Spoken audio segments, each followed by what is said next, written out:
Hello and welcome everybody to another weekly episode of the Weeb Weekly. I am Nick C. Comedy and I'm joined by one less person than I usually am. Unfortunately, Mizu had, I guess, out of town kind of an appointment. Shenanigans. You know how Mizu does. And so I am joined by the now $1 million man. Well, I guess 1 million follower man is the better analogy here. Jose, how you feeling, my guy? Congratulations. Yeah, no, if it were $1 million, it'd be way different. But yes, I'd be off TikTok. Yes, sir. We are officially in the 1 milli club. Thank you so much for the support. Nice. We are going to get you there, man. This is gonna be a mutual effort. All three of us. Drag me kicking and screaming. It's a team effort, right? So we need to get Mizu and you into the 1 milli club. Oh, he's getting there before I am. The important thing is that we are a unit, and today is going to be a banging episode. Yes, because we got Loki, we got Bad Batch, we got the hilarious shit fest that was a very serious movie. Fast 9. As long as we pay attention to physics, everything should be fine. We're gonna get to that. And we're gonna close it out with some trailers, recommendations, and then obviously the winners and losers. So which one do you want to start with, my man? I think there's no other way to start than the first thing we got to see this week, and that would be Loki. Yes, sir. This was okay. Here's the thing. I was enjoying the episode when I was watching it, but the thing is, now I was sitting around today, just kind of twiddling my thumbs, and I remembered this is only going to be 6 episodes. Yes, sir. And we just spent an entire episode doing what exactly? It's a Doctor Who, I think. It was a Doctor Who episode. Yeah, style. Honestly, it's more of a get to know the villain / build a connection with the protagonist episode, which I like. It's good for character building in a 10 episode season. Yes, and it also set another precedent, right? So they're working together. They're going to need each other for 5 and 6. So 4, 5, and 6, which Tom Hiddleston already said we're going to be like the big money makers of this series, and they're going to change the MCU forever. So they needed a little bit of, touchy-feely, get to know this version of Loki, what makes her tick. And they also it was really good at explaining how the variants work. Like the actual it explains something about variants for sure. Yes, but they also this was a really good episode. I mean, I will slightly disagree on your take there because they talked about the TVA. That we got confirmed that the timelines, like the variant timelines, are just different. It's not that like some little things are tweaked, because we'll talk about the relationship of Loki to his mother layer, Freya, but it's basically a completely different reality where it usually follows the same ebbs and flows, but there are stark discrepancies. So I want to know first, what did you think of the what did you think of the episode? Are you on board with Sylvie? Let me know. Yeah, I mean, I think she's an incredible character, and I think she's very well written. I think the fact that her powers are different than Loki's is actually really cool because they're different. I mean, like if it was just Tom Hiddleston playing across from Tom Hiddleston like Austin Powers, then that wouldn't be interesting. So the fact that we are bringing Loki's kind of, I guess, gender fluidity in multi different dimensional beings into it, like, hey, listen, you knew your mother, I didn't. I have these powers, and I use them to manipulate people. I use them to manipulate TVA agents, things like that. And I thought it was really cool how they played off each other, being like, you know magic, but like, how do you know magic? So that was really interesting. And I thought the episode was gorgeous. I thought it was really cool how they built that separate world. It was almost very Hunger Gamesian to me for some reason. I think something about the train and all the rich people being on the train was very Hunger Games. That was very Snowpiercer. That was my first thought was like Snowpiercer. It's like, you definitely, this is literally Snowpiercer. Yeah. And so it was really interesting. But, I was just like, we did get to learn some cool things about the TVA, and we learned some things about the power, and now we know more about the character. It's just, I guess my qualm isn't with the episode. I say my qualm is with the fact that it's only 6 episodes. That's my thing. I mean, I get it, but I love the fact that they're keeping everything compact. They're not taking the Record of Ragnarok approach. I'm the anime guy. Give me the filler. I'll take it. I'll watch Naruto and Ramen Guy make ramen because Ramen Guy's daughter is sick. Any day of the week, give it to me. I like obviously I love lore, so that's important, but except in Fast 9, we'll get to that later. Now we're gonna there is okay, no so we lore. disagree on this. We're gonna don't you There is dare. lore, there is They lore. But my like religion. with this episode, I felt that there was a clear impact with the past, with like not just the past. So let me just contextualize this. They're gathering inspiration for the comics. Really, it's really basically blatant. So for example, inspiration for the comics or from the comics? From the comics. So for example, Sylvie or Loki, like whatever you decide to call her. Yes. She is basically an amalgamation of Lady Loki and Enchantress from the comics. They're like they merged the two characters together. Say a dance. Yeah, they did a full fusion ha dance with Sylvie. And I like that she has like bits and pieces of both, including her powers, which are banger.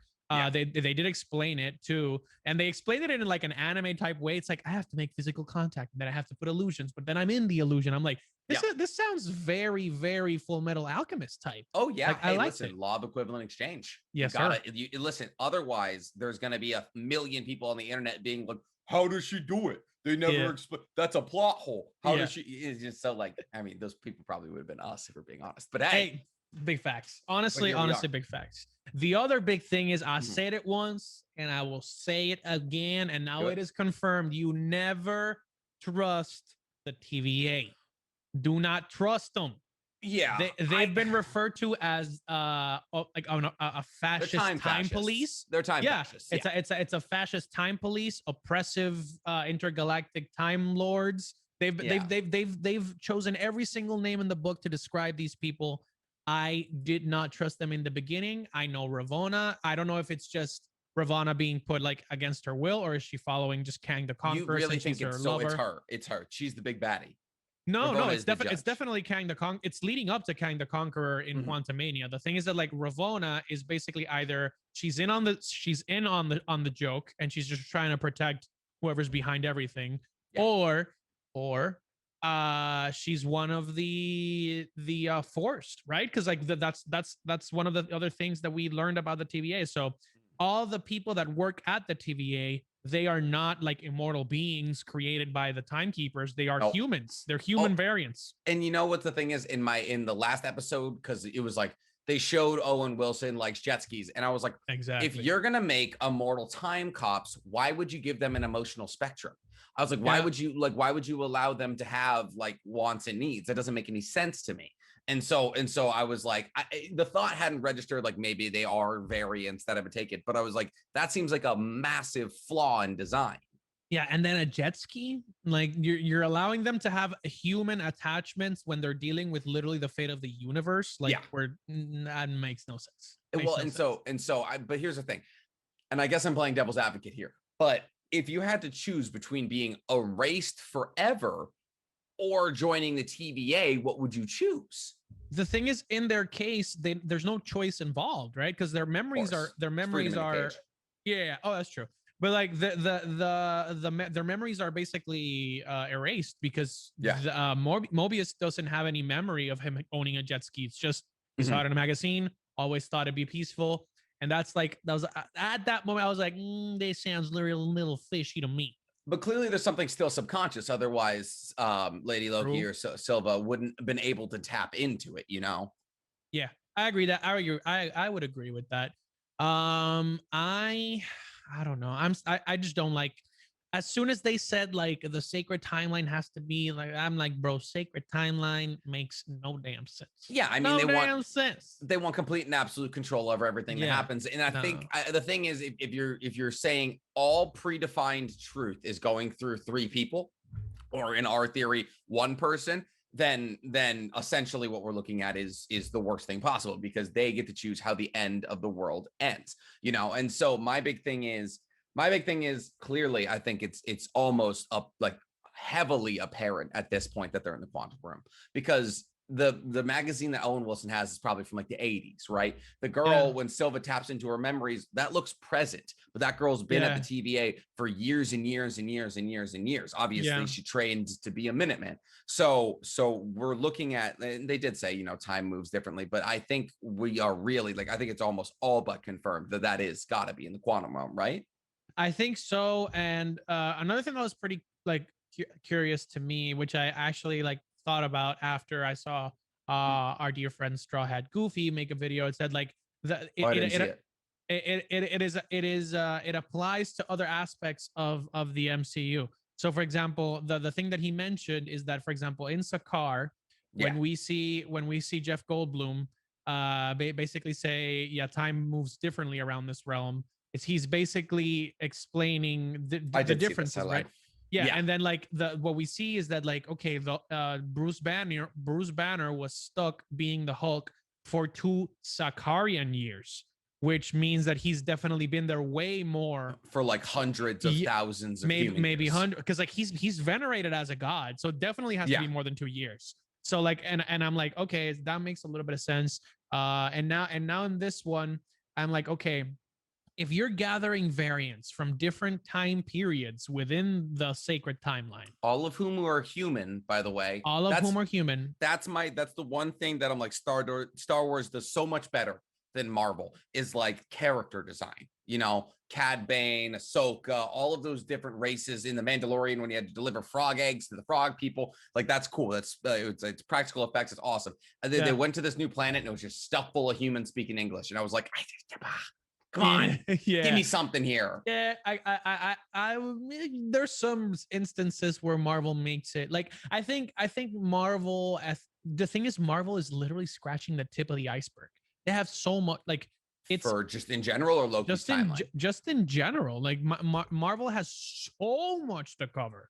Like just like for perspective, just with Venom, which isn't even yet in the MCU, just with Venom, the symbiotes, the race of the Knolls, like the symbiotes could have their own like multi-series show by themselves. So like, there's so much that Marvel could do that I'm like, okay, I'll cut them some slack in some areas, but I do agree that sometimes it's kind of like, what the fuck? Like, why would you give it like a human's control over pruning sticks? Have you seen those batons? Look, those batons erase you from existence, and you're giving them to like random cops? No, bro. just like dudes that you pulled off the timeline. Just like, this guy ate a PBJ when he was supposed to eat peanut butter and fluff, and now he can literally delete people's existences. Like, that's Control Alt Delete, bro. Exactly, it is literally that. But my thing is, it's weird, okay, because Loki's a god, right?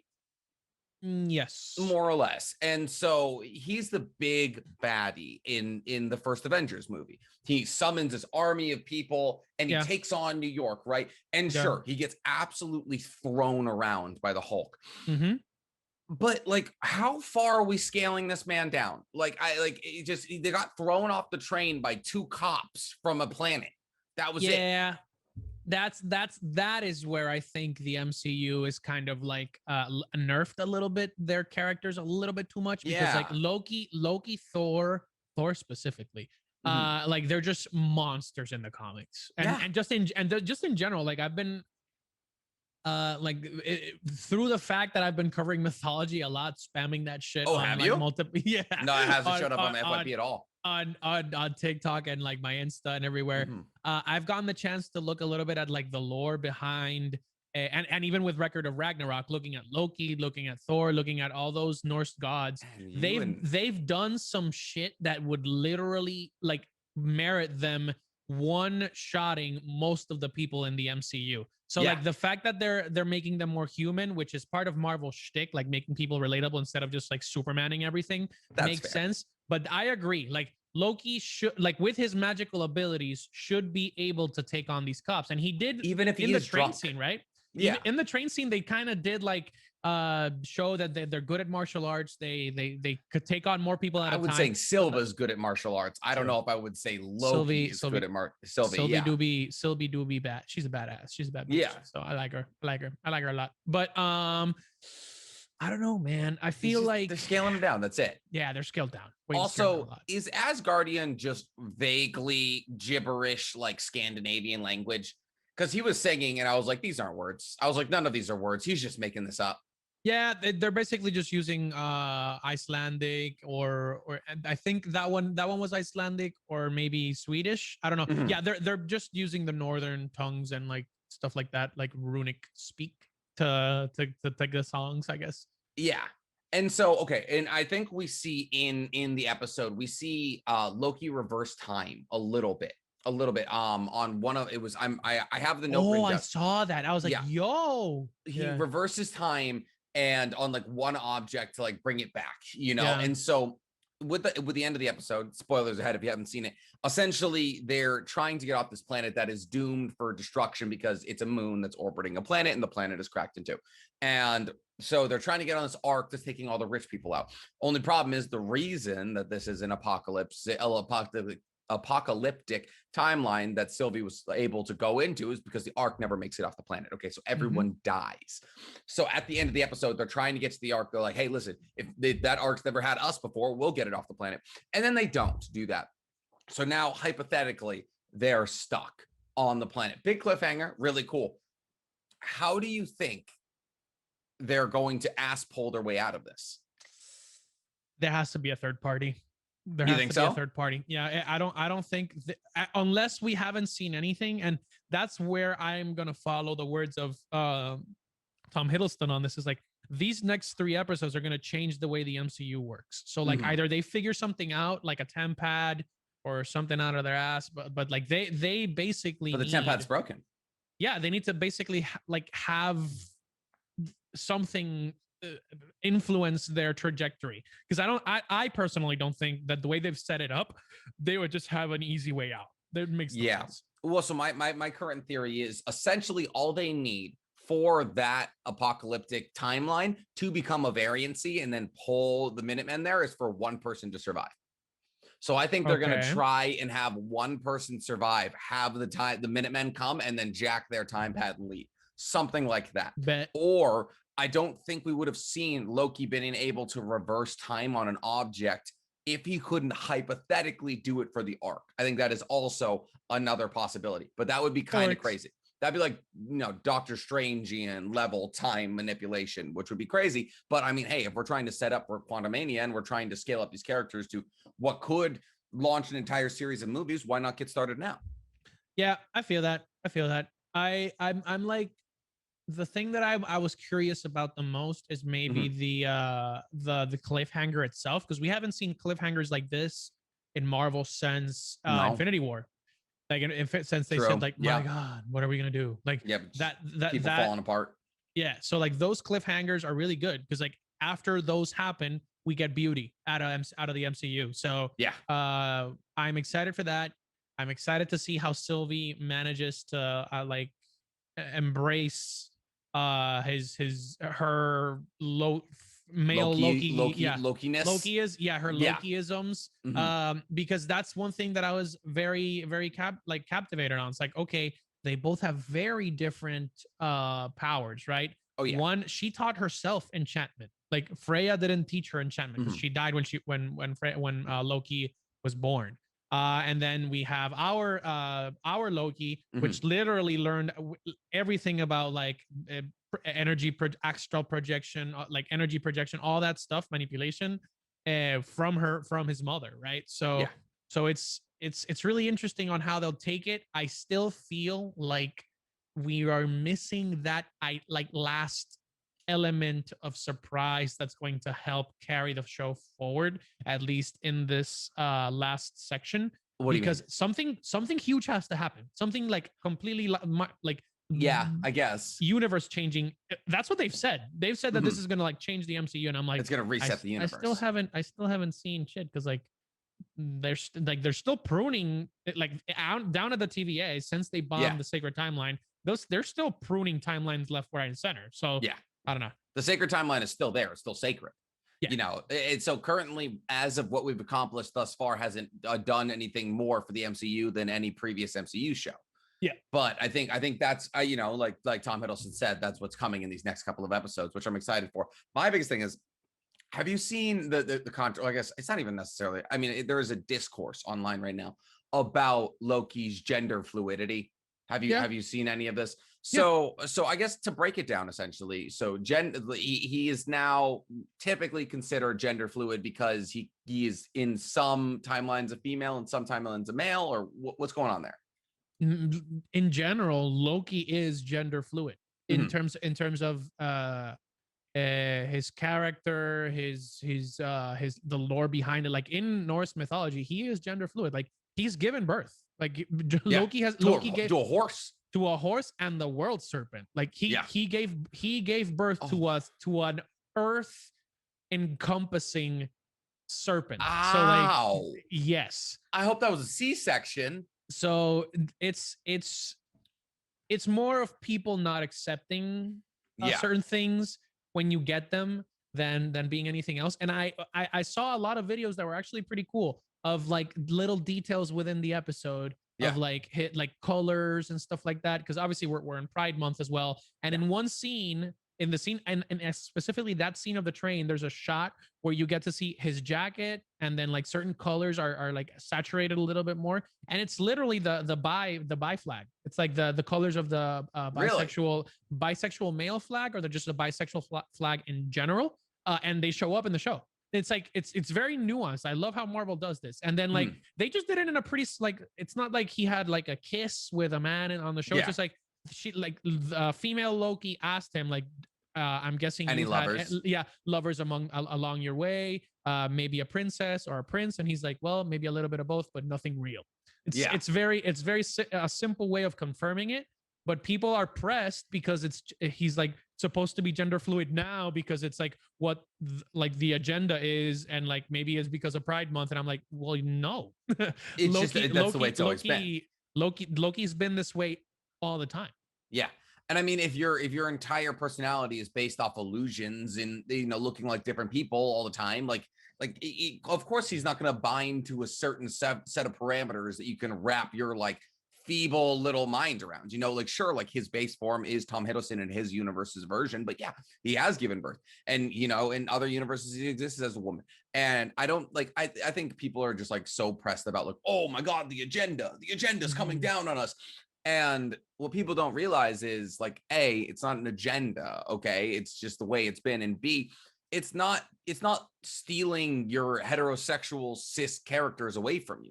It's literally like people are like, oh, they're all going to be gay soon, or make your own. Like, it's like, I saw videos like, don't co-opt our straight characters, make your own original straight characters and things like that. And it was like, A, you didn't do the reading, and B, who cares? Like who, like if you're so pressed about this, like who gives a shit? Like draw someone however the hell you want. Like there are like what? I was gonna say, like, is that going to take away from how much you like Loki, like as a series or as did you like Loki to begin with? If that's something that's gonna that's something that's gonna wipe it out for you. Like, come on. Like there's it's stupid. It's an archaic belief system. And another thing is, the show like has more meaning, right? Like the Marvel is leading the way. It like leaps and bounds, considering what we talked about in a few episodes ago about DC. Like Marvel is leaps and bounds above the curve. There's no like, need to do that. You didn't have to bring them up. You didn't have to bring DC up. Okay, I'm Batman. I'm saying there's just, can we just leave him alone? Let it die. No, just leave. They're trying. Okay.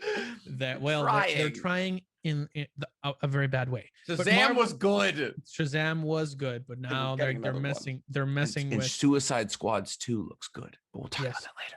It do be looking good.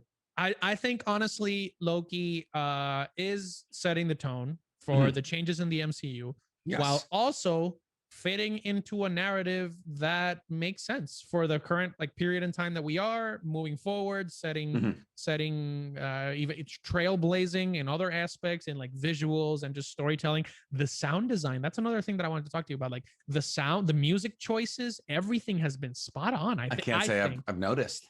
bro. Like I need a hero. I need a hero. Yeah, well, that was last. So, that was last episode, right? That was it was all that was the 80s first power episode. jams. Yeah. Oh, was that? Yeah. That was the first. No, that was the first episode that we saw Sylvian. So like the second one or the third. Yeah, I don't know. One.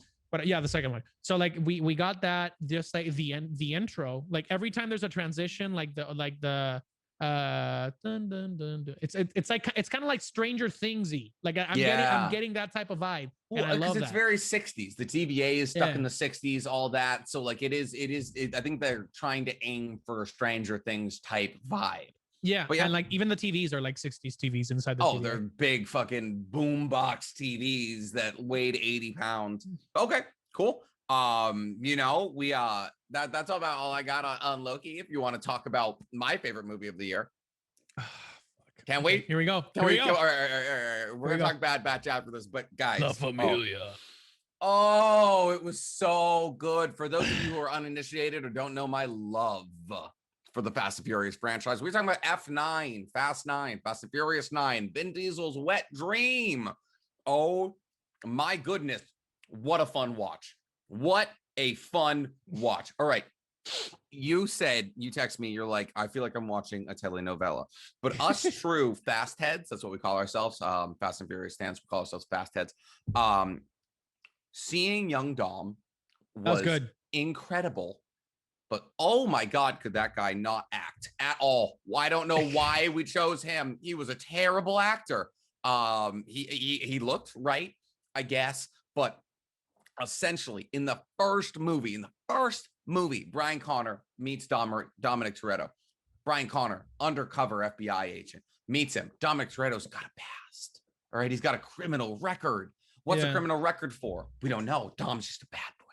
You find out halfway through the movie. This is, by the way, this is 2001 that this piece of lore came out. That Dominic Toretto's father was a racer. Okay. Mm-hmm. And a man pit maneuvered him and killed his father. And then Dominic Toretto beat him over the head with a wrench, almost killed him. And then they brought that back 20 years later and fleshed out a moment to introduce John Cena. Oh my goodness. Also, personally, the guy who played young John Cena is one of my favorite actors. He is from Peaky Blinders. He plays asshole in Peaky Blinders. But okay, I loved it. You texted me saying this is hilarious, but what did you like outside of hilarity? I liked the movie because it was very overt with the fact that like this is just like we're just literally upping the game just we're a little bit jumping more. The shark. Yeah, we're jumping the shark, like, and we are very much aware of it, and you should be aware of it too. They're leaning into it. With Tyrese, they talked about it multiple times, like not a scratch after years of doing this, after going to space in scuba suits without pressurizing, makes sense. Duct taped scuba suits. Duct taping scuba suits. Bro, the most hilarious piece of action bullshit that I've seen. Cars catching people and softening your blow. Oh, like, that's happened God, bro. several times. I know. In the Fast franchise. There was once a scene where someone jumped. There's a bridge. It was Fast Dom. 5. Jumped across. 7. I think 5, 6, or 7 or something. Yeah. They're all after 4. All of them are a blur.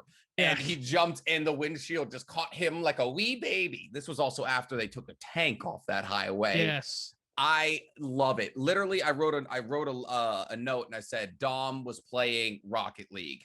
Like with John Cena, like he hit a car to catch John Cena, and I was like, that was a great flick. I was like, that was a must-be flick. So yes, dude, that was so insane. And like oh my God, I told you about this, bro. Dominic Toretto is literally Samson. Like he's literally like just. I guess he's kind of like Samson if Samson didn't have hair to cut. Yeah, facts. Which he's technically Samson at his most powerful. He's peak Samson, bro. Like peak Baldy. He literally can't succumb to a female because they'd be like, "Let me cut your hair," and he'd be like, "There's nothing to cut." The hilarious portion is that literally he pulled the entire concrete scaffolding down on everybody, so everybody died, and he has 0 scratches, landed on the water, and was just like, now he's saved by Letty, who was locked in another room. Like he couldn't get in. Like she couldn't get in where he was, and she still saved him. Yeah, there was a few plot holes, but you don't watch Fast and Furious to point out the plot hole. Okay, you don't. You watch it to listen to blaring Latin music as it pans over South American countries. Okay, and car scenes that just get more and more insane by the minute. Okay, Dominic used his car as a sling.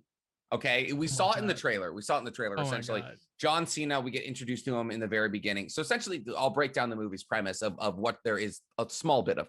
Essentially, Cypher, who is Charlize Theron with the worst haircut of all time. Yeah. Still don't understand why they did. She is a beautiful woman. I do not know why we gave her a bowl cut. But essentially, Charlize Theron is essentially she's arrested, and there is now a thing which is almost exactly the same as the God's Eye, which is from Fast 8, except it's now called Ares. And essentially it's been split into two pieces, and there's a key, and you need to get those two pieces together, and then you can hack every single weapon system on Earth. And so, oh God, I'm like forgetting what the plot is because it was so convoluted. Essentially, John Cena has been tasked by a rich oligarch of a fake country to get Ares so they can be a world power. And so when we meet John Cena, he drives off a cliff. He is scooped up by a magnet plane. Dom then proceeds to run his car into what's the last cable of a suspension bridge and swings across like a wrecking ball to the other side for no reason. Oh, well, I technically has to cross the border, so the people chasing him get away. In that scene, him and Letty hit the cliff at 100, 150 miles an hour. Neither of them are wearing seatbelts. And they're both just like, they have like a cut over their eyebrow. Like it was like a third round boxing fight. And I was like, how are you alive? I think Roman was right. I think they might actually be invincible. Dude, with all the glass just like destroyed. None of them got any cuts like near the neck. Nothing. No, just like small. Letty just like quips. She's like, well, we've never done that before. And I was like, fucking, when would you? Wait, look at this sentence. Charlize Theron caught John Cena jumping off a bridge in a magnet plane. Yep. that was here's the thing. That was the more reasonable. That was the more reasonable of two events that happened in those 5 minutes. Many like, events that literally were like, fuck that. That is more plausible than driving your car into a cable, have it hooking around your axle, and then swinging to the other side of a bridge. Dude, it's wild. Also, another big thing that I actually like noticed, and I told you this, I think when I was watching the movie, I texted you. This is an ensemble cast. This is like the Avengers of Fast and Furious. Like the only one that was missing was Paul, not even him, because he was at the end of the movie, Paul Walker. I mean, you see his car, you see the skyline. Yeah, but like you don't know who is. I don't know who is. Well, like, so I think what they're doing there is they've teased this for Fast 10, of which has been confirmed already, because why wouldn't it? They're going to have his brother, and they're going to port his face over it. And Brian's back in the series. Let me double check to see how because so so you know how they did the dead general's face in Star Wars, right? Yeah. They're gonna do that with Paul Walker's brother, and like I think they did a really good job of that in Star Wars. But like the people I saw it with were like, "Oh, it was so obvious," and I was like, "I don't even know what you're talking about." Is Paul Walker's brother like even an actor? Caleb Walker. I think it's Cody. I think it's Cody Walker. Yeah, I don't think he is like really like an actor. But also at the same time, he is an actor. He is okay, perfect. He's the youngest one of the three. Yeah, and so I think they're gonna port like his face over that face, and then we're in there like swimwear, baby. And Brian is back, who was my favorite character because me and him shared a last name, and I used to tell everybody that we were related back when I was younger. And yes, absolutely incredible. What's that face? What's that stank face? They apparently both said that they're willing to act for it. Wow, what if they just like flip the coin to see who gets in? Brians. But could you imagine like maybe that could be super cool. I mean, it would be an amazing, and I'm just looking at both. Like Cody really looks like him. Like he looks exactly like him. So that's pretty. I mean, they're brothers, yes, but at the same time, oh yeah, I don't look like my sister. Yeah, but like at the same time, this also lends itself to a question that we might be also expanding on to the rest of the saga. Okay, is that too much? Should we leave? No. I know there's never too much with fat. You never ask if there's too much. But I'm thinking about it this way, right? Like, is it unjust? Yeah. So like Paul Walker, besides his other roles, he was big in like the 90s too, with like sitcoms and stuff, not sitcoms, but like action shows in general. Yeah. So like this is his magnum opus, right? So him and Vin Diesel made this race car movie into one of the biggest movie franchises ever, period. Biggest. 10 movies. Well, yeah. Find me one other series in the mainstream, except for maybe Transformers. James Bond, bro. James Bond, true. Okay, it's up there. You're right. One of the biggest. It's up there. It's one of the biggest movie franchises ever. They carried that shit on their backs for more than a decade before The Rock even tried to get in there. Like this thing is his baby, right? And like I know it was kind of it's very ironic in a bad way that he died in a car crash, and now it's like, okay, should we keep it going? Like maybe as an homage bring his brothers in, but like, is that too, like, should we just like cut it to just put him back in there? Well, here's the thing. So I mean, essentially I'm saying if they port his face onto just a guy who looks like him, then we're out of bounds. Guy Fieri, we're out of bounds. But if we're talking about like his family, you know, like I feel like if anybody can speak for the will of the dead, it's the family, you know. You could say they're just trying to cut a check because they are going to cut a check when that happens. They have I don't know how they're going to do the voice. I'm interested to see that. Essentially, like they're going to have to alter the voice. But no, I think, I mean, yeah, ethically, is it kind of skewed? Absolutely. But like, if we're going to swallow our ethics for one movie franchise, it's the Fast franchise. Okay. Yeah. I studied theoretical physics in college. Okay. And I sit there and I enjoy the shit out of that movie. Okay. So I've already swallowed my ethics and my academic background to enjoy that movie. What's another compromise? I don't,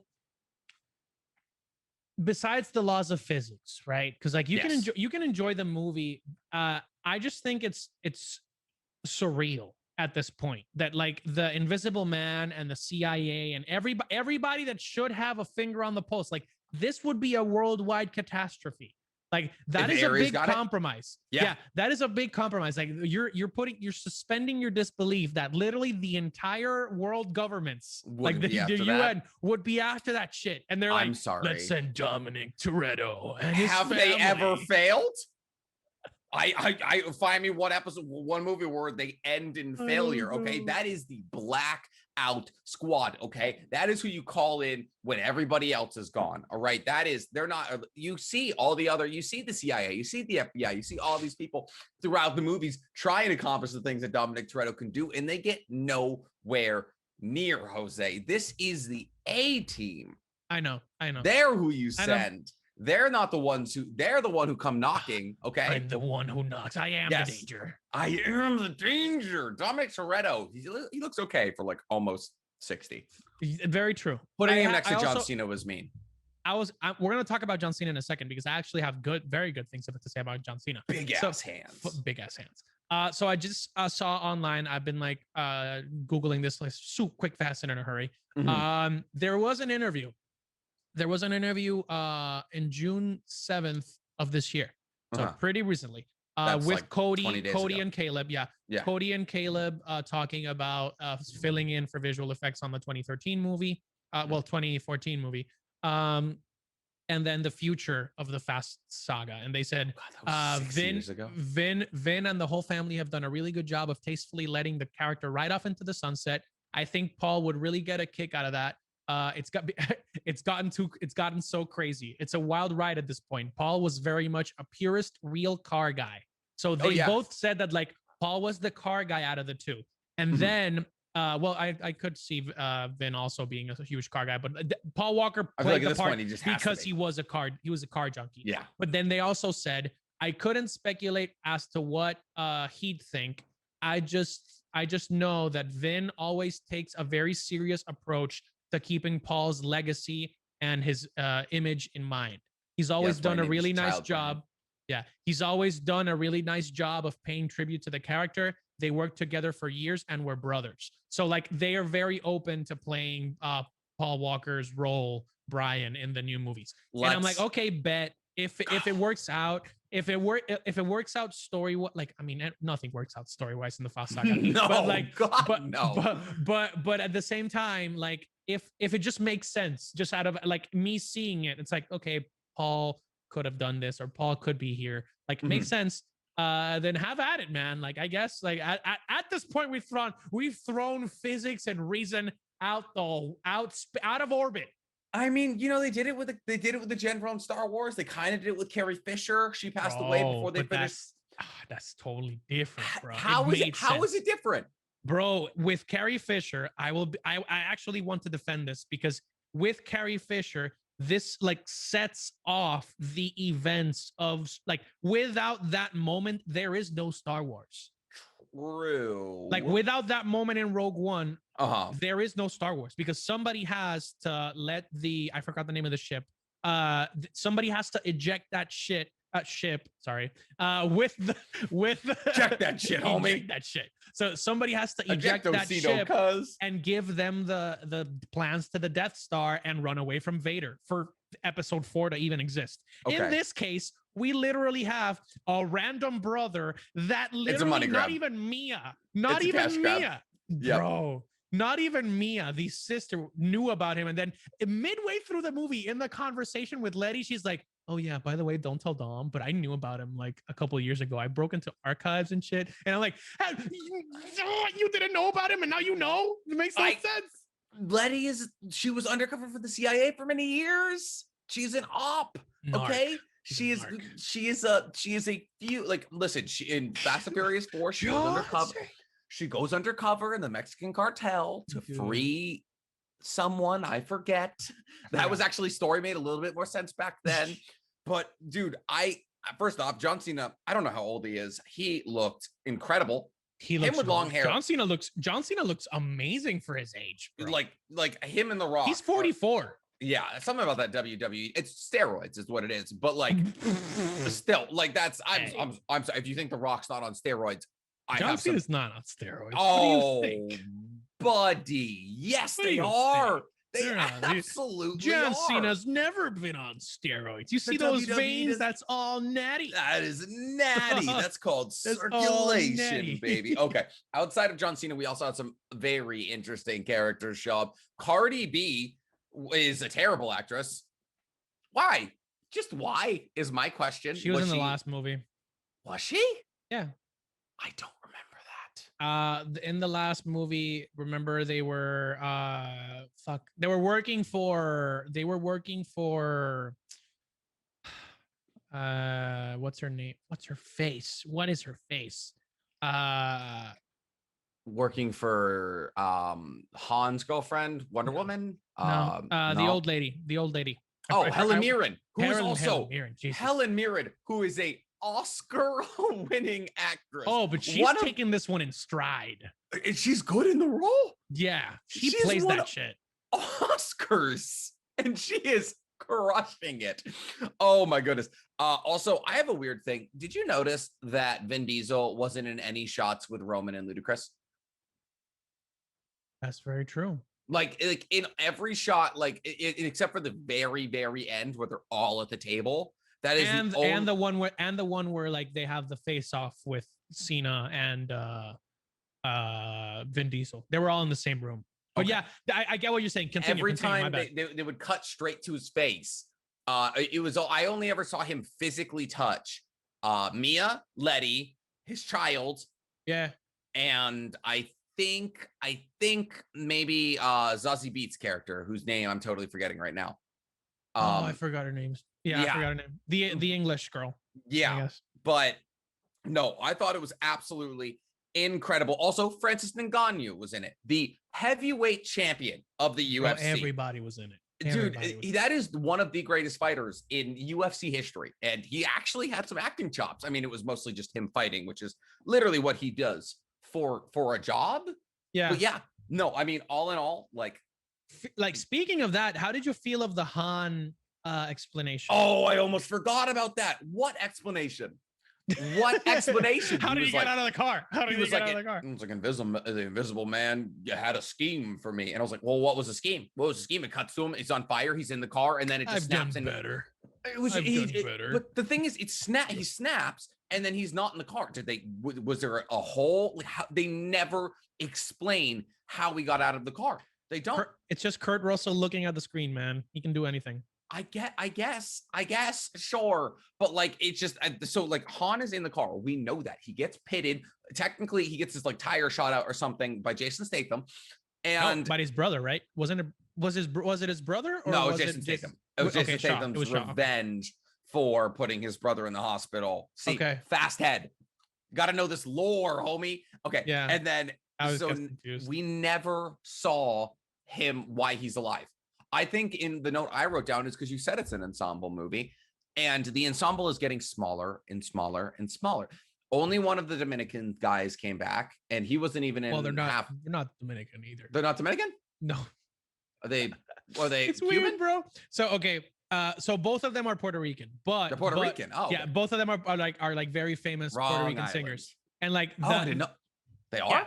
Yes. So like Don Omar and Teo Calderon is one of the like most influential reggaeton artists. Just like he took like, you know, when we can go into the like music lesson later, but basically the two people that were playing them, like the younger versions, they're also artists. So like the one that was playing Don Omar, the one that had the fade, that's Ozuna. So he's a very famous, he's headline Coachella. So like he's big. The other, and then like for example, Bad Bunny was in like a shot.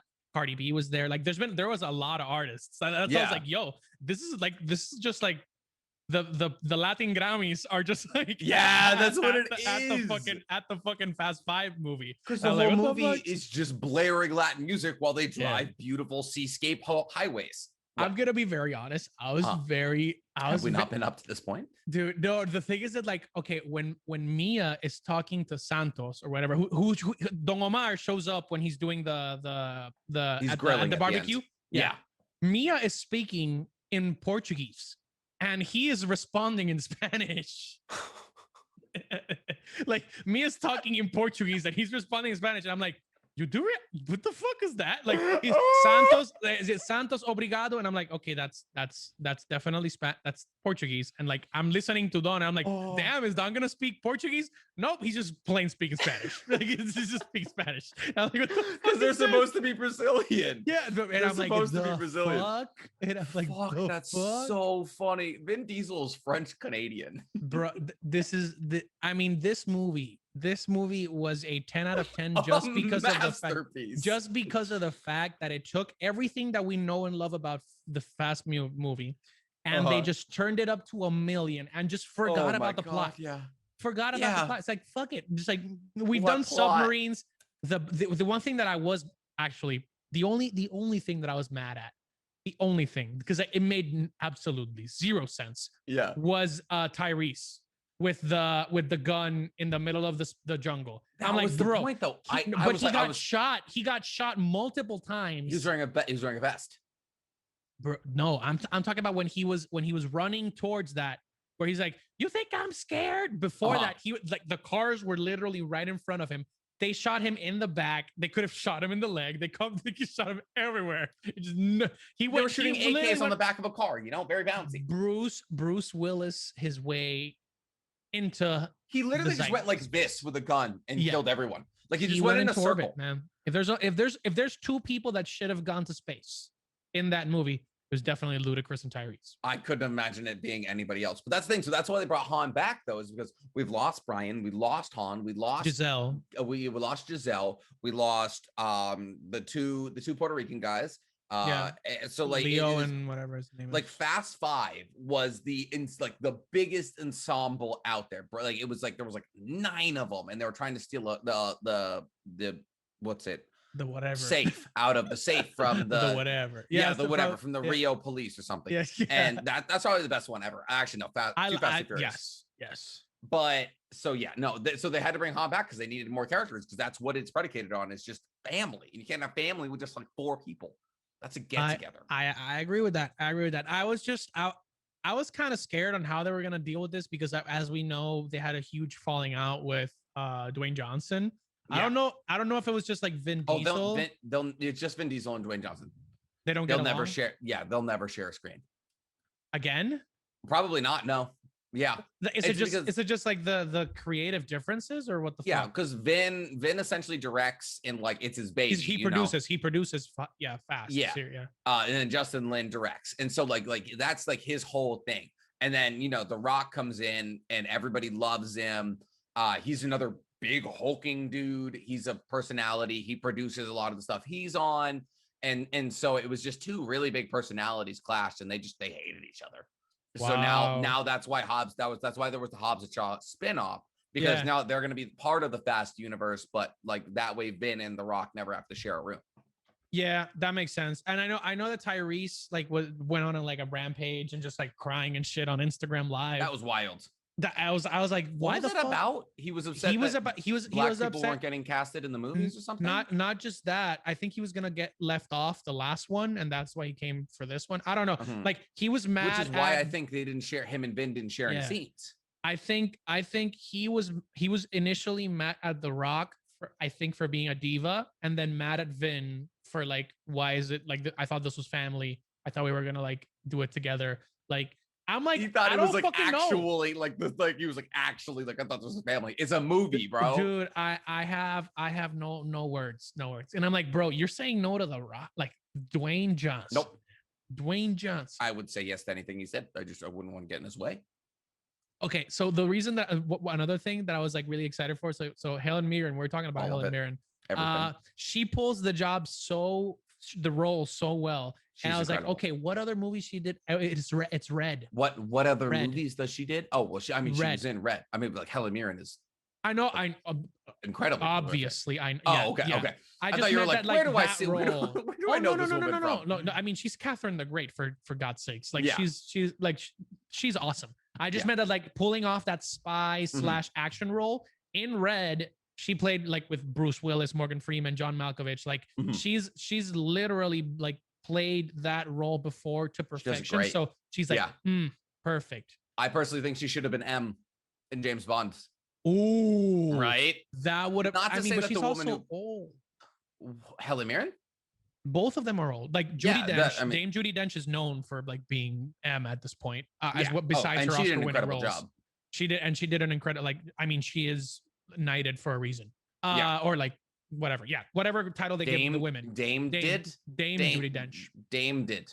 Yeah, Dame. Yeah, I think. Yeah. So they're both awesome. I do think that since they're going actually this is actually a great segue because like once we talk about the trailers, once we talk about segue. Yeah, once we talk about the trailers, because we can leave Bad Batch to send us home. We can talk about the trailers now. Sir, take the floor. Okay, so I was going to talk about that because since you mentioned James Bond, we have another thing that we have to talk about. The new trailer for James Bond dropped. I didn't see this. Hey, no, and just like you don't really have to see it because I think it came out like it's just an elongated version of the one that came out like last time. It looks baller. My question is, it's not what? The same guy anymore, is it? Yes, it is Daniel Craig. This is the last one for Daniel Craig. I thought the last one was the last one. That's what I was going to ask you. Who do you think should play James Bond? And should they make it a continuation like they were trying to do with this whole shebang? Who should play James Bond?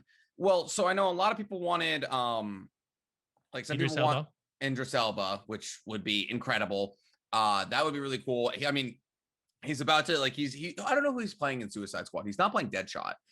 He's playing like a very similar character, but like he's about to be in an action shoot 'em up. He was like Black Superman in Hobbs and Shaw, and like I think Idris Elba would be really, really cool. I'm trying to think of any other people that I would be interested in. I don't know, because they have to have that suave about them, you know. I thought Tom Hardy. See, here's the thing. I'm looking at a Venom 2 official trailer, but yeah, I don't think he plays like, you know, have you seen Legend?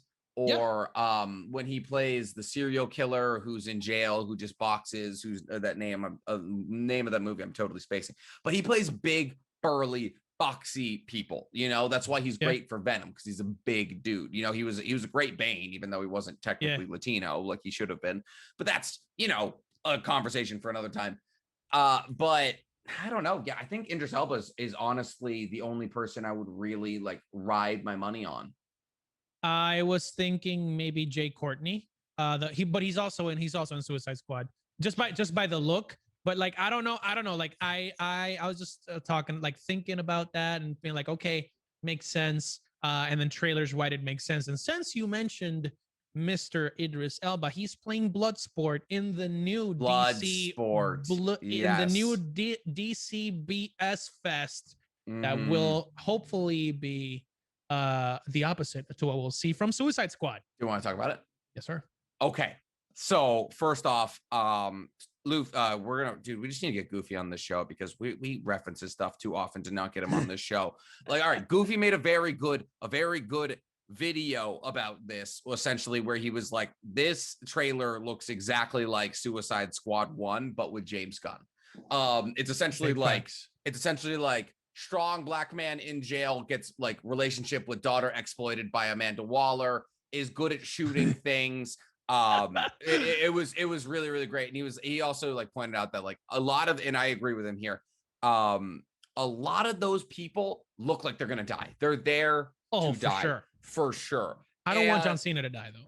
Oh, I don't think he's going to. I don't. Okay, I think the people we're gonna lose are the Javelin hero, whose name I'm spacing. We're probably Polka Dot. No, I don't think we're gonna lose Polka Dot. Really? Polka Dot, the guy who plays Polka Dot is actually kind of what?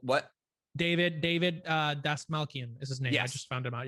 Yeah, he's actually kind of funnily instrumental in the DC universe. He played one of Joker's minions in The Dark Knight, Dark Knight, and he also plays the Joker in Gotham. Well, not the Joker, but he takes over the Joker's mantle for a couple of episodes in Gotham.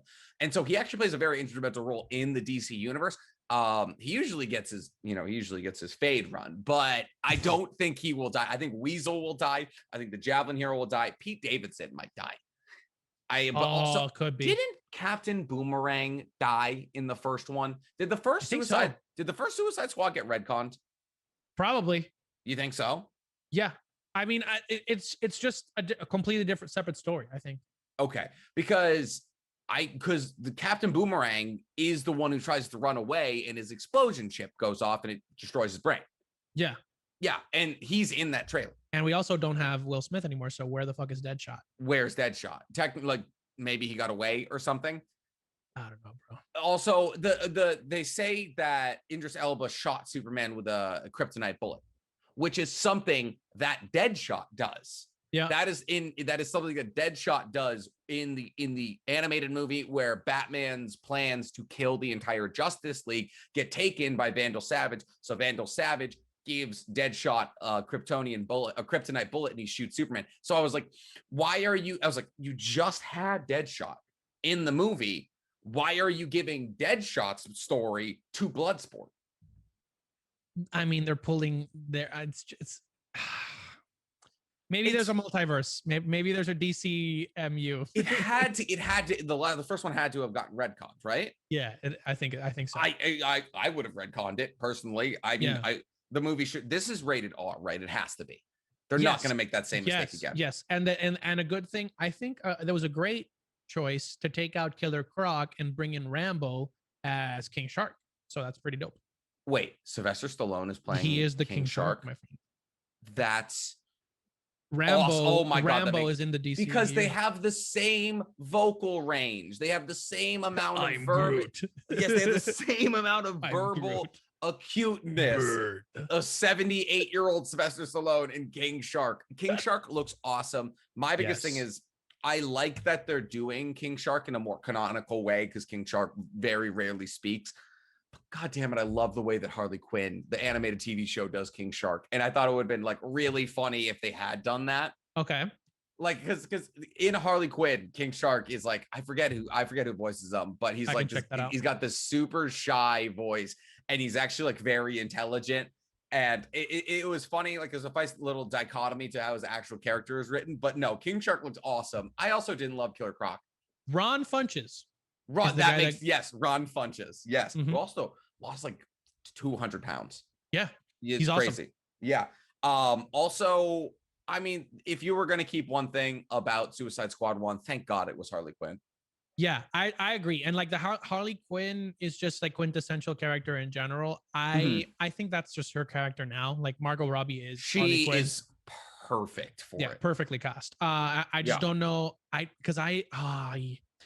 know the DC might not need this right now because they're just trying to like take the reins off of the shitstorm that is the current state of the DCEU.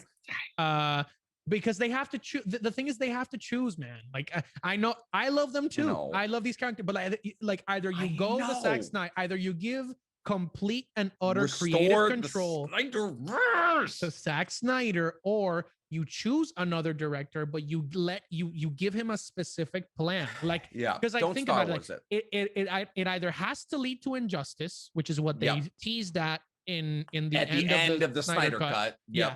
It either has to lead to Injustice, the Flashpoint paradox, or you have to do Flashpoint, or you have to do Flashpoint. Like it makes no sense. Those two things. Heading in any other direction doesn't make sense unless you lean into the dark side angle and you somehow incorporate Vandal Savage and the Apocalypse world. Yeah, you do Vandal Savage versus Darkseid, which is a really interesting storyline because he's got his war planet that he uses to fight against Darkseid. That's a really interesting story. There's a lot of things you could do, but as we see it now, essentially all that we have from DC coming up is Suicide Squad, Shazam, and maybe another Harley Quinn movie, right? And then I think Black Adam, but like Black Adam, which is also the Shazam verse. But the Shazam verse doesn't play into the DCU at all. Shazam's not right now. Yeah, he's not in the Justice League movies. He's just off doing his own thing. So now you're at where Marvel was 10 years ago with Captain America. You have these kind of interesting, compelling individual storylines that you've already tried to parlay into an Avengers thing with literally no buildup. Also, they have Batman coming up, but that Batman, Robert Pattinson, isn't in the DCU. He's a separate Batman because technically Ben Affleck is still he's still Batman within the DCU. This is where I'm at, right? And they're trying to get rid of Henry Cavill. They basically got rid of Henry Cavill. He was the perfect Superman. I'm still disappointed that DC, even though everybody said don't do it, they kept they literally tried to take Christopher Nolan's success and run with it. Yep. And it has not worked a single time, except for some very minute instances in some of the films, and Wonder Woman 1, not Wonder Woman. Batman versus Superman, if you watch the director's cut, is actually a very fun movie. Rewatch the director's cut. But that's my point, Nick. Like, there's a difference between being fun and being good. Yeah, and being good. Like we can watch. I can honestly watch the Fast franchise back to back because it's fun. It's fun. It's just fun. But like, there's a reason that people binge the MCU. There's a reason that people binge Harry Potter. If you binge the DCEU movies, you will get bored, or you will be like, oh my God, this sucks. I would go Man of Steel, Batman versus Superman, Wonder Woman. No, neither. I'm all also no screaming at the screen for half the movie. Yeah. Listen, those are the movies that people liked, but those aren't the movies I like. I thought both of the Wonder Woman movies were bad. I thought 84 was a hot nightmare. The original one was okay at best. The animation was sloppy, and they gave Ares a mustache. And then they show Ares in the Snyderverse, and he looks sick. He looked so cool fighting Darkseid. Okay. Yes. No. Okay. We need to get off it. I will go too far. We have other trailers to talk about. From a better universe. Shang-Chi got a trailer. Yes, sir. And it looks like a lot of fun. My thing is, though, am I wrong for assuming that those rings were smaller in the comics? Yes. Don't they go on your fingers? Yes, those are. I believe. Like I'm the thing is, I am not super well versed in the Shang-Chi comics at all. Like I personally never read his comics. I am almost sure that those are the rings that the Mandarin is supposed to take away. Who is probably going to be the main baddie of this movie. Maybe not on this one, because I think it's gonna be like the father son. Because from the trailer, it's like the father son dichotomy. The Mandarin should be retconned and like brought back in. Oh, they've retconned that. Iron Man 3's, oh, they've retconned that. Okay, instantly. So because the Mandarin is the thing is it's really bad because like if you bring back the Mandarin without Iron Man, it sucks unless like he's trying to fight Spider-Man, which is like the next version of Iron Man. Because Spider-Man is just Iron Man now. Yeah, so like it's kind of that way. But the 10 rings are a little bit smaller in the comics. Yes, big. They look like power gauntlets. I mean, it looks really cool. And obviously, this is part of their Phase 4 rollout, which is heavily inclusive. It's Shang-Chi, I believe, is Chinese. Yeah. And so it's filled. The trailer itself was stuffed to the gills with Chinese imagery. A lot of like food dogs, a lot of paper lanterns, a lot of red, a dragon. Yeah. And so obviously like we always talk about, rest in peace, to it's the creator of Marvel, whose name, oh my God, I'm Stan Lee. Stan Lee. Wow, it's embarrassing. See, he took things from real life, but he banked on other people for cultural inclusion. And that is what Marvel is doing with Phase 4. I mean, we have Black Widow as a lead, we have Shang-Chi as a lead, we have the Eternals, who are all different, types, races and people. Doctor Strange as his he has Wu, right? The guy who Wong. Wong. Yeah. So speaking of Wong, we see him at the end of the Shang-Chi trailer fighting Abomination. A comic accurate Abomination, which is also really dope. Because we have seen Abomination in the movies, correct? When though? I'm spacing it. The Incredible Hulk. Okay, way back. And he is being played by the same dude. No way. Yeah. But Ed Norton couldn't get that. No. But like, so basically we saw him be the main baddie of the Incredible Hulk. Tim Roth is going to be reprising his role as the Abomination.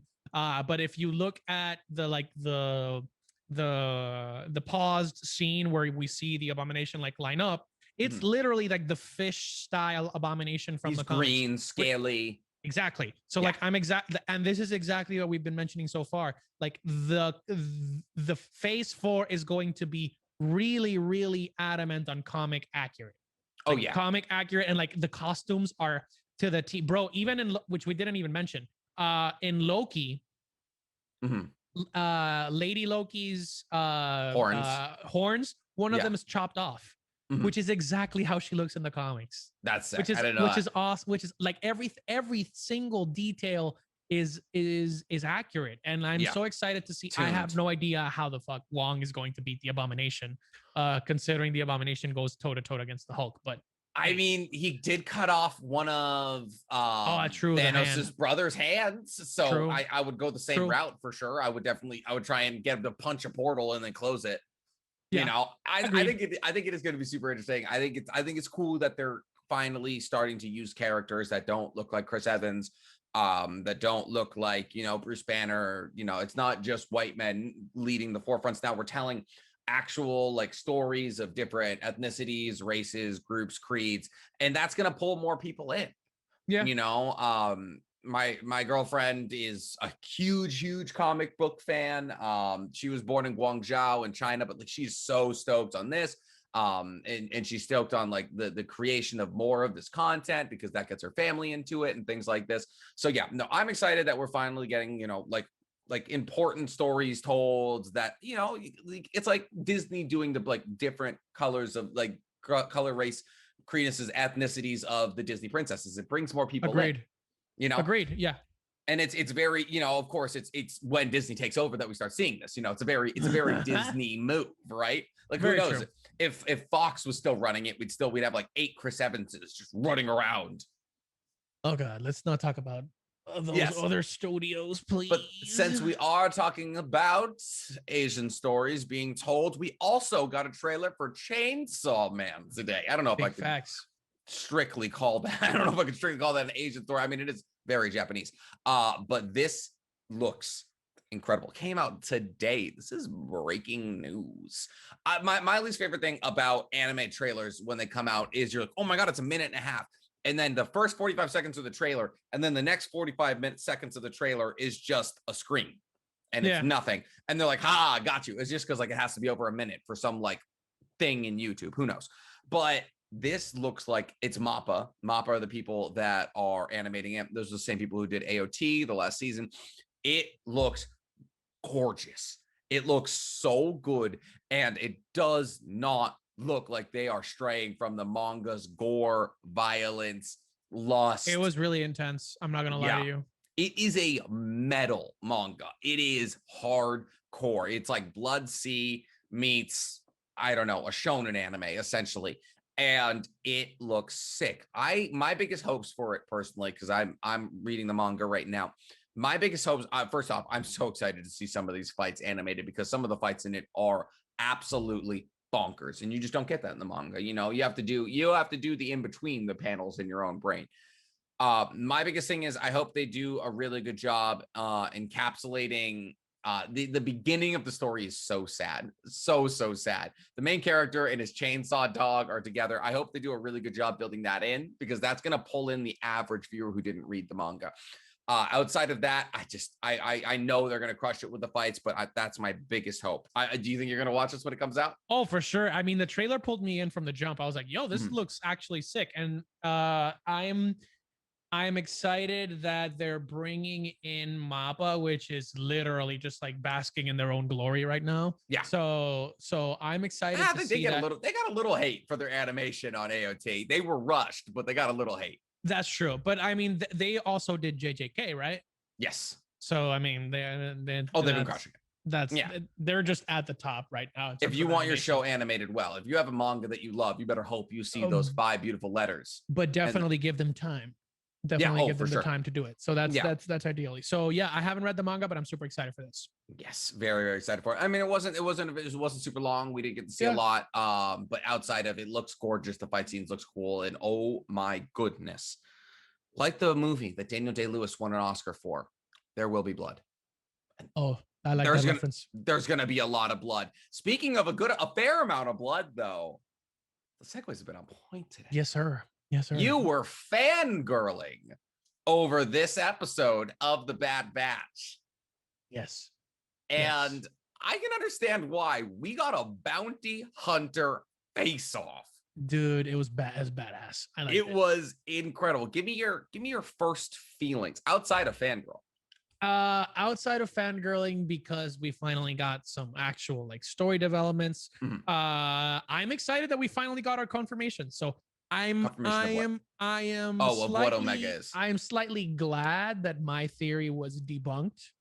Because it would have thrown a lot of pebbles into the like still lake that is Star Wars. Yeah. No. Not just that. It's just like it wouldn't like have made that much sense for someone that valuable to just be handled. Well, they did send Cad Bane. So I'm just trying to Who tried to kidnap Palpatine? Yes. Yeah, he did. I haven't watched Clone Wars. He was the original person that was supposed to go in like episode 3 to kidnap Palpatine and was thwarted by Obi-Wan, and that's why they went to get the. So basically, Cad Bane is the reason that Anakin went bad seas. If you're asking me. I mean, he did lose. Anakin literally lost in a battle against Cad Bane, so he just got. You don't want to get dogged so many times. You only get dogged so many times until you become Darth Vader. Eventually, you're like, I am sick of this. Give me the younglings. Yep. I'm slicing. I like that. I gotta get this KD up. I like that. Hey, but speaking of getting that KD up, Jango Fett got his KD in terms of like his family up, because now he's got 2 children. He's got his clone Boba. And he's got another clone, Omega. Well, so I didn't remember. I thought Boba was just his son. Nope. Boba is an unaltered clone of Jango Fett. It's basically a mini him. So all clones in terms of clone troopers are Yes. altered for like subservience, correct? Yes, and for accelerated development. But so Boba was better because he didn't have the subservience and the accelerated. Boba is literally just a copy of, like, genetically, like a pure genetic clone of Jango, without the subservience and without the health regeneration, like not the health, the age acceleration. So he's essentially a normal human being, but he's a pure genetic clone of Jango. And now that he was trained by Cad, he's like the best bounty hunter in the galaxy, besides, well, like after Cad leaves. Cad. Yeah. And then you have Omega, which is also a pure genetic clone, meaning that like the technology used to make her is basically pristine. And that's why the Kaminoans and the Empire wants her. Because she's like just hey, pure. She's all the cells you need to create more clone troopers, which, okay, because it does make a lot more sense if we're being, so in a sense, actually, technically my theory wasn't too far off, that she's just like the best mutations all together. You know, she's the OG. Yeah, she's Gen 1. Yeah. And so she's Canto in the Star Wars universe, I guess. Yeah. And so she is like the basis that they can build an entire another clone army around, because essentially, you know, as you keep passaging cells, you're going to get mutations, and those things are going to get you further and further away from the OG, right? But she is that OG. That makes sense, but I think they're leaning more towards sadly, towards bringing the sequel trilogy some lifting, because remember, Palpatine. Wait, we're getting a sequel. We're getting a sequel trilogy. Yeah, 7, 8, and 9. We're getting 7, 8, and 9 for Star. They just happened. Oh wait, no. I thought you said we're getting more movies after what we just got. Well, no, with Kathleen Kennedy at the helm, fuck no. Yeah, but the 7, 8, and 9 led up to the controversial decision of bringing Palpatine back, saying that he made clones of himself. So my thing is, they're probably saying that because like the Empire wants her, so Palpatine can make pure clones of himself. So how would she play into cloning Palpatine? Because like just because like of the technology that was used to, because they would extract genetic material to like study it and then repurpose it for Palpatine to match the way that Omega was done, essentially. Yeah. That makes a lot of sense. Oh God. Sadly. Yeah, that's they were bad. They were all right. If you had to, all right, you're sitting down. Yeah. And you have the prequels in front of you and the sequels in front of you. Yeah. And you have to burn one of them to you have to hit it with the Loki baton and erase it from existence. Which 3 movies are you erasing? I thought you were going to ask me to rank them, and I did rank them like pretty recently. Is that why you grabbed your notepad? Yeah, because I was like, okay, which one did I rank? I'm not going to tell you not to do that. No. Hey, I'll do that. I will do that. And like, I know people will go back to my TikTok and be like, oh my God, you ranked this one. It changes day to day. But I would if I'm being perfectly honest with you, considering the amount of context that we got because of the Clone Wars and Rebels, I would burn the sequels. Yeah. Even not considering the context, I would burn the sequels. Anyways, the prequels are not only good for the canon, they're fun. They're also fun. They're a lot. The sequels were never fun. Ever. I will say this, like the prequels, it's kind of like, so this is what I'm saying, right?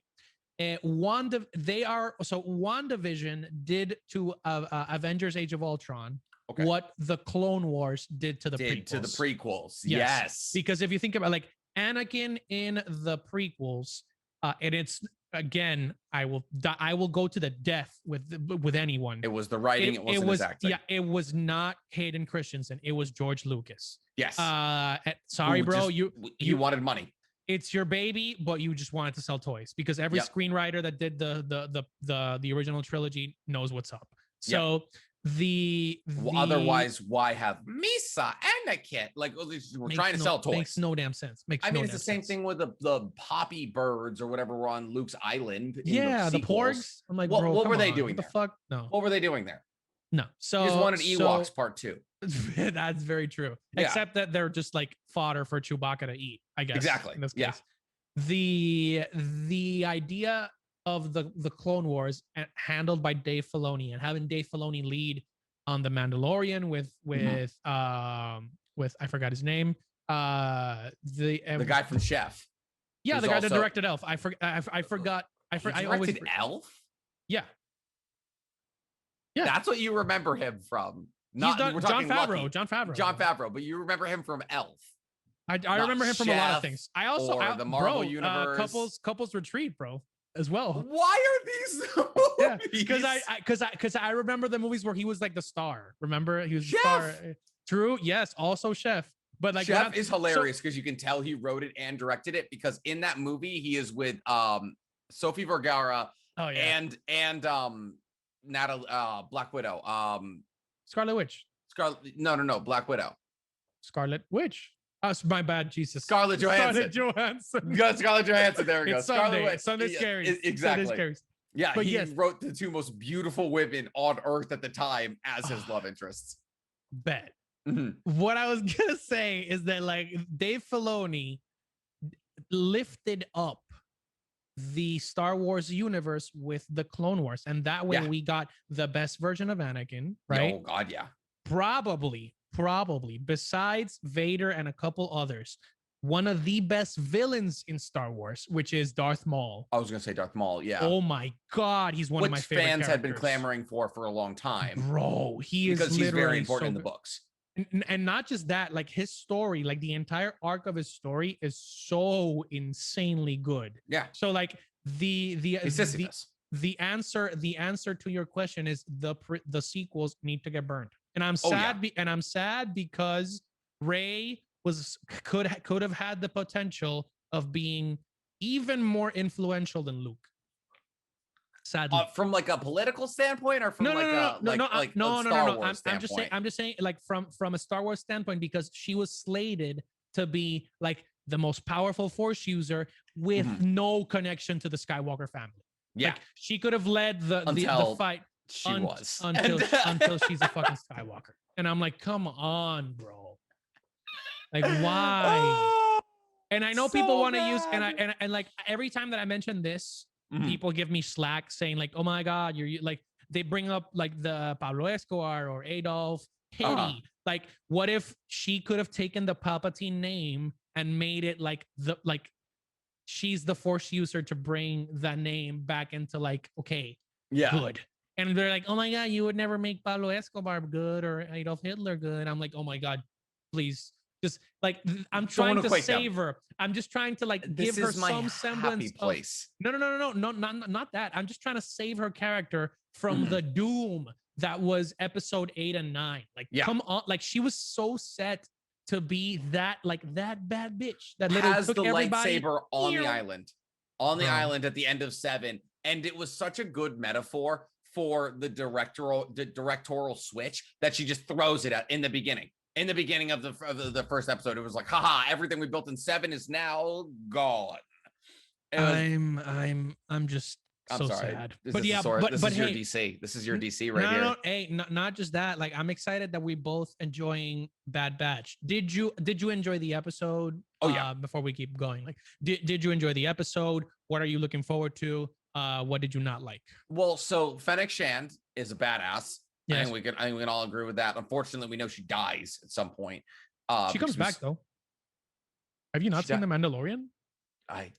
Oh, you're right. She does. Yeah. Boba Fett's second hand is Fennec Shand. Yes. And so I guess she doesn't die technically, but we got an incredible fight between the two of them. I wrote, it's a good thing that every hallway in Star Wars has little slot walls in it so you can pop around the corner at each other. I was like, why are we still building it like this? This is the only thing that can stop blaster fire. Why are we still doing this? So it was a really cool fight. Getting like not seeing Clone Wars as I have not. Cad Bane is getting introduced to Cad Bane is a badass. He's really, really cool. But no, I mean, you were stoked because it was a bounty hunter face off. We got a really cute moment between Omega and Hunter. Like, she's back with them, and she showed some very impressive like feats. You know, she was able to like wire up and get the message out across like universes.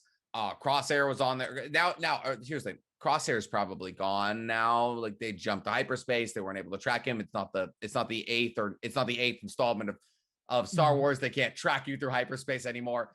Yeah. And so, I mean, my thing is, it was cool seeing Crosshair. I want to see him come back. You know, now that Cad Bane is kind of like Omega's been returned, and we know who Fennec Shan was hired by. That Kaminoan is trying to keep Omega away. We don't know her motivations necessarily. I definitely just want to see Crosshair become a more central villain. I want to see him like every episode. And then also, where the fuck is Jacob? Oh, where the fuck is Jacob? Why the first episode? We are what, 12? We're 12 episodes in now, something like that. Nine, and there's 16 in total. So we're now beyond the halfway point pretty significantly. And we haven't seen what I thought was going to be the largest plot point in the entire series is, hey, half of the first episode is dedicated to saving this one Jedi who jumps away. Was he just there to prove that the Bad Batch were disobedient? Was he just he's a plot motivating point to show the separation between Crosshair and the rest of the Bad Batch? Is that it? That could be, because technically his story is covered up to fruition, I guess, in Rebels. Think so? Yeah, I mean, I know how he. Yeah. I'm not gonna spoil for you. Okay. So yeah. So you think at this point we're just never going to see Jacob? Okay. Well, hey, listen, I've given you my 2 cents, sir. Yeah. What were you fangirling over? What were your thoughts on the episode?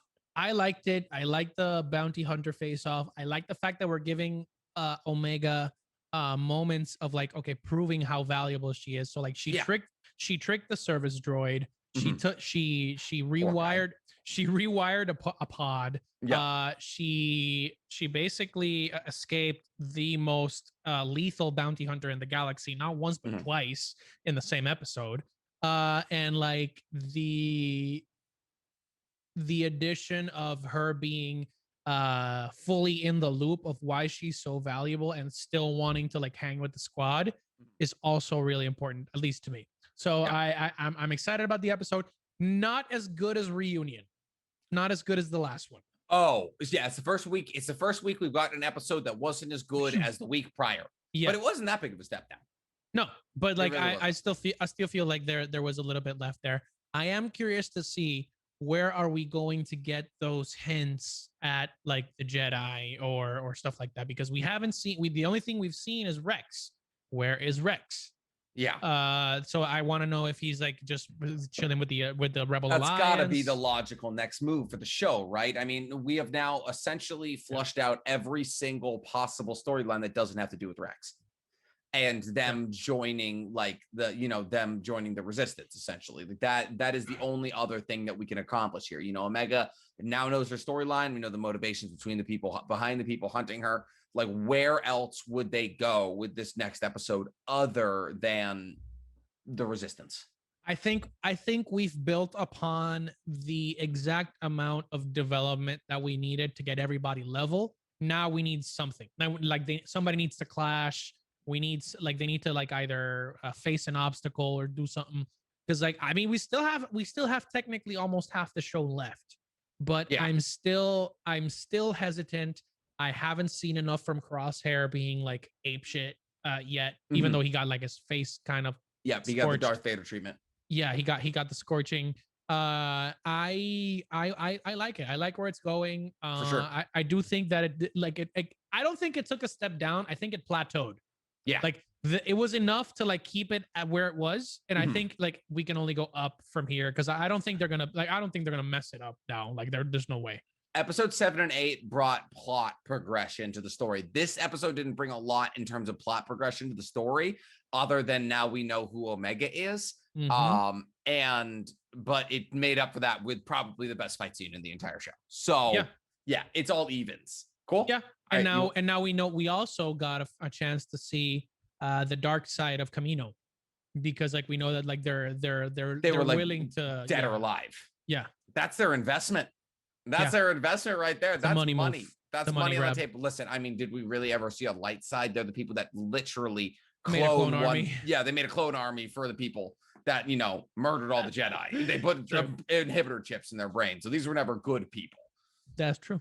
Cool. You want to get into winners and losers here? Yes, sir. All right.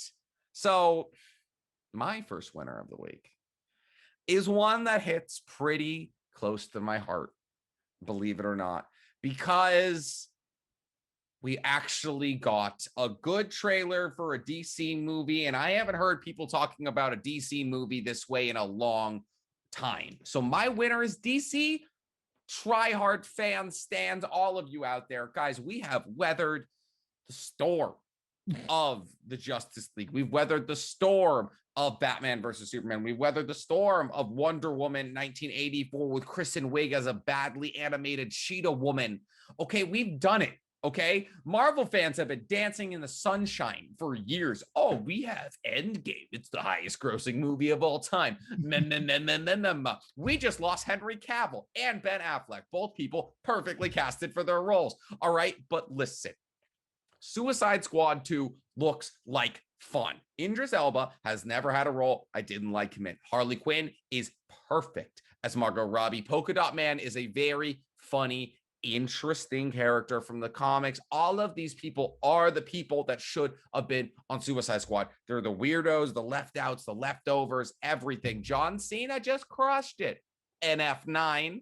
That's a little teaser to my winner part two. So yes, DC fans, our time in the sun is coming.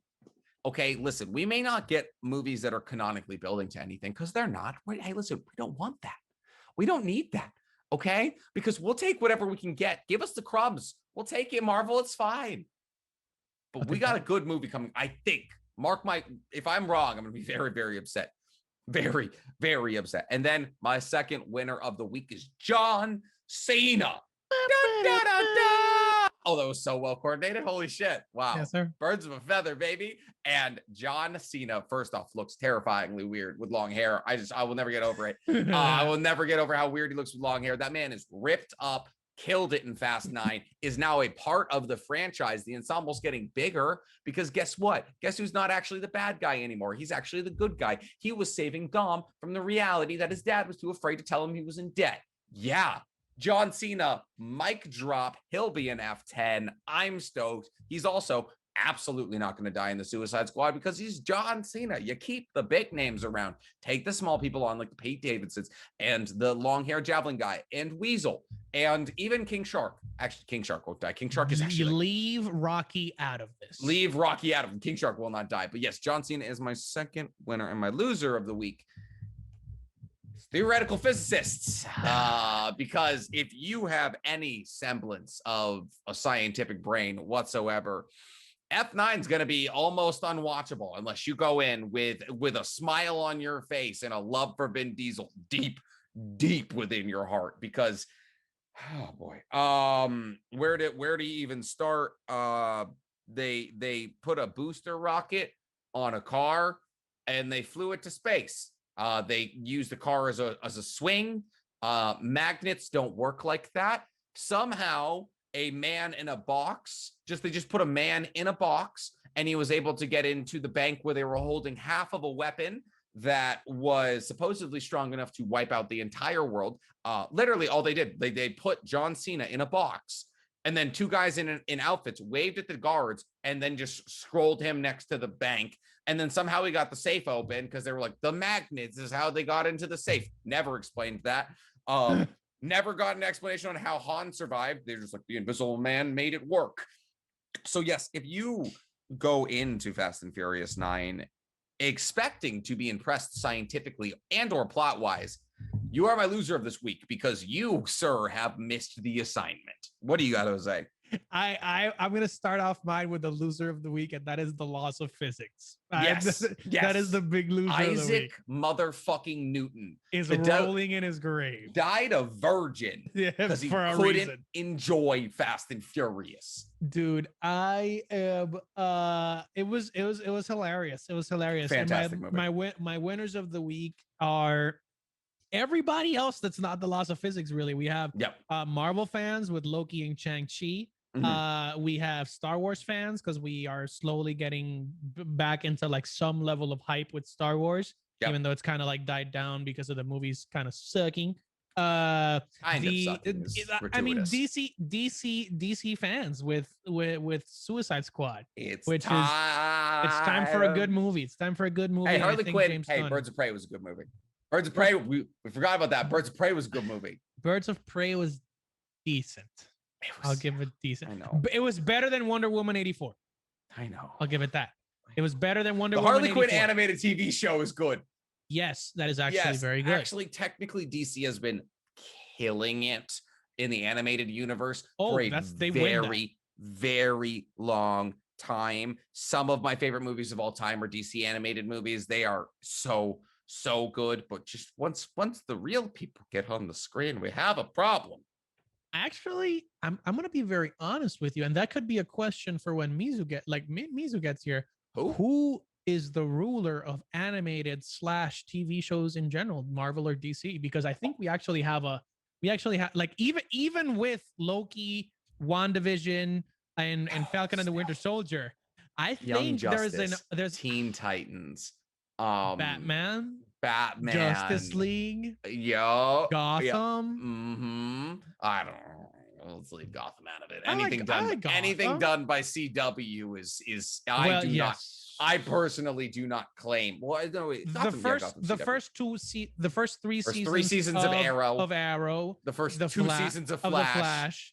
Yeah. I don't. The Flash is so fucking bad now, dude. Yeah, the Flash is unwatchable. Unwatchable. All right, Legends of Tomorrow. No, it's Marvel. Fuck that, bro. Yeah, but hey, I would. Yeah, exactly. Marvel has bad TV shows too. Okay, but Marvel has good ones too. Marvel has Spider-Man, the X-Men, the original Avengers comic, the Iron Man. Okay, so that we'll leave that for later. But yes, those are my winners. Those are my losers. I think that pretty much covers it for me. Oh no! Hey, no.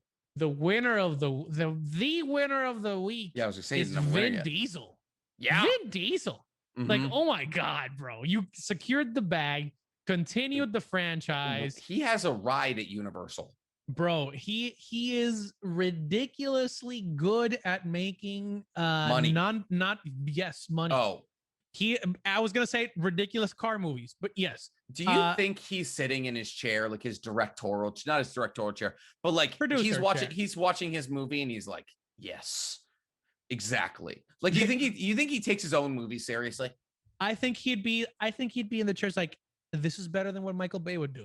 Oh, this is better than Michael Bay would do. Yeah. This is better than what Michael Bay could do. So like, as long as he goes above Michael Bay levels of craziness, that's a win for me. That's a high benchmark. That's a high benchmark. That's true. But yes, he is the winner. And then obviously the final winner, we've covered him too, Mr. John Cena. John Cena can't fucking see me. Mans is also securing the bag, bro. He's slowly drifting away from WWE, being an actor, being a host, being extreme. He's a good actor. He's a great television presenter too. Yeah, they're good personalities. Also, Massachusetts native. But listen, I mean, that's the thing. You know, professional wrestlers are actors. You know, they are actors. So you know, of course, they're going to be good actors.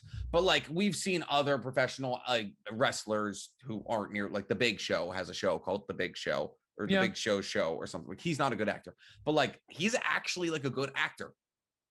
I actually liked him. Like, I'm not gonna lie to you. He obviously he's acting next to some dope actors too, which is kind of weird because like no, but I meant Helen Mirren. I meant like Jason Statham. He's acted next. Well, he has. I was gonna say he hasn't acted next. Ludacris. No, they're not great actors. True. Big facts. But what I was gonna say is that like he stood out. He stood out in the movie. He stood out in the movie way more than I thought he was gonna. I can't believe I forgot this. Winner of the week, little fucking Bow Wow. Oh, true. Lil Bow Wow was in the movie. Lil Bow Wow was Twinkie. The Twinkie, bro. And Sean. Sean got his, the winner of the week is Sean's teeth. Did you see? He got his T3 redone. It's so like I was. Oh, that was visible. It is glaring. Sean, Fast and Furious, Tokyo Drift. The biggest thing about like in Tokyo Drift, his teeth weren't great, but like they're like dentist front page perfect now. So it's like, oh my goodness, it's like glaring. I just saw a picture. He's definitely big teeth. He's got teeth. He's got teeth now. He's got a perfect smile. He's got an Invisalign smile, bro. Oh my goodness! Like that, he probably got that plug. But yeah, so those three. Big Bow Wow. He looks like he's terrible. He looks bad. He looks bad. Yeah. Lil Bow Wow has been through it. He looks bro. like a Twinkie. He has been through it. I'm not gonna lie to you. He definitely looks like he needs a little bit of help. Yeah, maybe Lil Bow Wow was the loser of the week. I don't know. Maybe should just stay in the dark on that one, homie. Definitely. But yeah, that's basically it for me, bro. Cool. All right, guys. Well, thank you so much for checking into Just Nick and Jose version of the Weep Weekly. If you guys like what you hear, give us a 5-star review. If you hate what you hear, if you're like, why isn't Mizu there? Give us a 4-star review. We'll tell it. We'll pass the word along to him. Okay. We'll be like, listen, we got 4-star reviews because they wanted you here so badly, Mizu. We miss him. But we hope he's having fun out there. I've been Nixie Comedy NC Hammer 23 on Twitch and YouTube. Jose. I am Tropical Joe. I'm Tropical Joe is mostly my handles besides the Tropical Joe on Twitch and maybe on Twitter. Speaking of Twitch, I will be back to my streaming schedule soon once I figure out all the technical difficulties. Yes. I will be back on the Ethernet saddle. cord goes into the back of the computer. Yes. CPU goes on with cooler, not CPU goes cooler. Burr. Yes. Is what you're looking for. Yes, that is where I'm at. And then we shall see you next week. Awesome, guys. Thanks so much for hanging in. We will see you. And hey, next week, we're going to have an intro and an outro. We're pros. But until we see you guys then, bye.